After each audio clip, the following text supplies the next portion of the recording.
নিজের হাতে মেয়েটিকে চোখ দিয়ে রক্ত বেরিয়েছে, ভাবা যায়? এত কষ্ট দিয়ে মেরেছে, সেই হচ্ছে প্রকৃত হত্যাকারী নিঃসন্দেহে।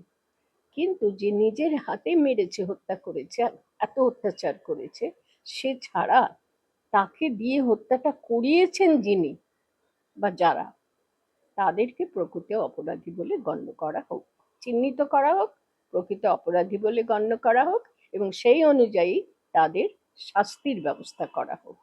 উনি তো ফাঁসির নিদান দিয়েছিলেন ধর্ষকের, তাহলে ধর্ষক নির্মাতা উনি, ওনারই তো সিভিক ভলেন্টিয়ার, উনি তো তাকে তৈরি করেছেন, তাহলে ওনাদের কি হওয়া উচিত শাস্তি নিজেই বলে দিয়েছেন।